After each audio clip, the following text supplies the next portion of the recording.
BRS के senior रहनुमा T Harish Rao ने वज़ीर आला रेवंत रेड्डी पर शदीद तनकीद करते हुए कहा कि इन्हें कालेश्वरम मंसूबे की तकनीकी उमूर की बुनियादी मालूमात भी नहीं है। इनका दावा था कि मेडीगड्डा के गेट बंद किए बगैर भी कन्नेपल्ली पंप हाउस के मोटर्स चलाए जा सकते हैं और रिटायर्ड इंजीनियरों के वजाहत के बावजूद वज़ीर आला अपने मौक़ूफ़ तब्दील नहीं कर रहे। शाहबाद के 6 अफराद के कत्ल केस पर भी हरीश राव ने हुकूमत को निशाना बनाते हुए इल्ज़ाम लगाया है कि वज़ीर आला और वज़ीर दाखिला ने वाक़े पर बरवक्त रद्द अमल नहीं दिया। इन्होंने ये भी कहा कि एक सीनियर पुलिस अफसर वाक़े के दौरान गेम खेल रहे थे, जबकि हुकूमत आवाम के सवालात का जवाब देने के बजाय हकीकत सामने लाने वालों को धमकियाँ दे रही है।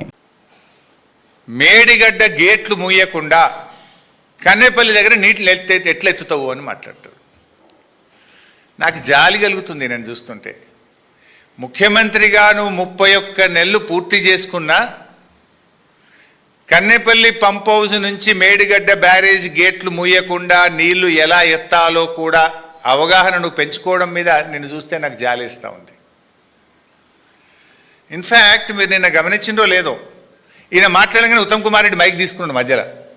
ఈయన తప్పు మాట్లాడిండని ఉత్తమ్ కుమార్ రెడ్డికి బుర్ర వెలిగింది.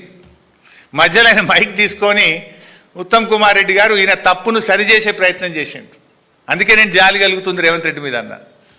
31 నెలలు ముఖ్యమంత్రిగా పనిచేసినాక కూడా విషయ పరిజ్ఞానం పెంచుకోలే, బూతులు తప్ప నీకు విషయ పరిజ్ఞానం పెరగలే. ఆయన ఉత్తమ్ కుమార్ రెడ్డి గారు నిన్న మైక్ తీసుకొని మధ్యలో రేవంత్ రెడ్డి తప్పు మాట్లాడంగానే అఫ్కోర్స్ ఫ్రీ ఫ్లోలో కూడా కన్నేపల్లి మోటార్లు ఎత్తుతాం, కన్నేపల్లి మోటార్లు స్టార్ట్ చేస్తాం, నీళ్ళు ఎత్తుతాం, కానీ మరి మీద అన్నారం సుందిల గేట్లు ముయ్యాలి కదా అని ఆయన సరి చేసే ప్రయత్నం చేసిండు. ఇప్పుడు విషయం సింపుల్. 93.5 మీటర్ల ఎత్తులో కన్నేపల్లి పంప్ హౌస్ మోటార్లు నడుస్తాయి. గోదావరిలో 1,00,000 క్యూసెక్కుల వరద పోతా ఉంది. 1,00,000 క్యూసెక్కుల వరద పోయినప్పుడు దాని లెవెల్ 97 మీటర్లు ఉంటాయి. అంటే గేట్లు తెరిచి ఉన్న 97 మీటర్ల ఎత్తులో గోదావరి నది ప్రవహిస్తూ ఉంది. నీకు కావాల్సింది 93.5 మీటర్లు మాత్రమే. కావలసిన నీళ్లు ఉన్నది, కావలసిన ఎత్తు హెడ్ రెడీగా ఉన్నది, మోటార్లు ఒత్తు నీళ్ళు వస్తాయి బయట.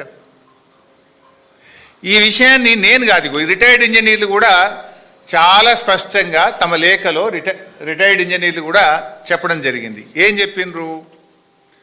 ప్రస్తుతం గేట్లు తెరిచి ఉన్న పరిస్థితుల్లో వరద నీటి మట్టం సుమారు 97.5 మీటర్లు. ఈ హెడ్ ఆధారంగా కన్నేపల్లి పంప్ హౌజు రోజుకు 3 టీఎంసీల వరకు నీటిని లిఫ్ట్ చేసే సామర్థ్యం కలిగి ఉంది. ఈ లెటర్ చదివినాకన్నా సోయి రావాలి కదా నీకు. ఆ ఉత్తమ్ కుమార్ రెడ్డికి వచ్చిన సోయి అన్న నీకు రాకపోయా.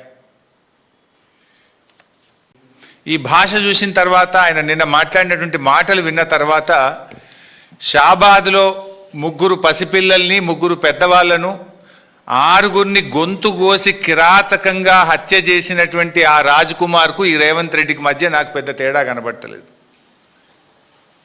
ఒక సైకో మనస్తత్వం, వాడొక సైకో రాజ్ కుమార్. నిజంగా ఎంత సైకో అయితే నాకు దక్కని వాళ్ళు ఎవరికి దక్కద్దు అని చెప్పి ఆ 6గురిని ఎంత దారుణాతి దారుణంగా కోడిని మెడకాయ కోసినట్టు కోసి చంపినాడు. పాపం ఒక ఉన్మాదిగా వ్యవహరించినాడు. ఎంత బాధ కలుగుద్దంటే, పాపం ఇప్పుడు ఒక్క అమ్మాయి మిగిలింది అక్కడ. చెవులు వినబడవు, మాటలు రావు, కాళ్ళు లేవు.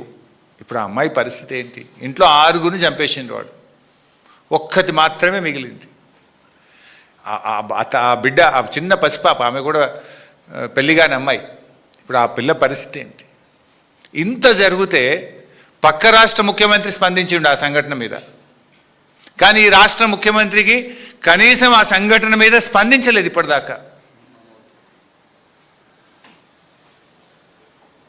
ఒక సీనియర్ అధికారి, ఈ రాష్ట్రానికి చెందిన ఒక ఉన్నతాధికారి, పోలీస్ అధికారి, నిన్న గోల్ఫ్ కోర్స్లో హైదరాబాద్ గోల్ఫ్ క్లబ్లో గోల్ఫ్ ఆడుతున్నాడు నిన్న మధ్యాహ్నం పూట. ఈ రాష్ట్రంలో లా అండ్ ఆర్డర్ పరిస్థితి ఏముంది? అసలు ముఖ్యమంత్రి పాలన ఎట్లుందంటే, నువ్వెట్లున్నావో నీ పరిపాలన కూడా గట్లే ఉంది. ఇక వాళ్ళు పాపం ఉన్న విషయం బయట పెడితే జైల్లో పెడతా, మిమ్మల్ని లోపలేస్తా అంటే నీకేం ప్రాబ్లం అవుతుంది? ఇలా రిటైర్డ్ ఇంజనీర్లు చెప్పినట్టు మోటార్లు ఆన్ చేసిన, తెలంగాణ ఇరిగేషన్ ఇంజనీర్లు డిపార్ట్మెంట్ పనిచేస్తున్న ఇంజనీర్లు చెప్పినట్టు మోటార్లు ఆన్ చేసిన, ఇంతకాలం కాంగ్రెస్ పార్టీ చేసినటువంటి దుష్ప్రచారం అంతా ఉత్తదే అని తేలిపోతామని, ప్రజల ముందు మేము ఇంతకాలం చల్లిన బురద చేసిన దుష్ప్రచారము తెలిసిపోతుంది అనేటువంటి దాంతో ఈగోలకు పోయి జిద్దుకు పోయి మీరు ఇలా నీళ్ళు ఇవ్వకుండా అడ్డుపడతా ఉన్నారు. ఇది ఒక విషయం.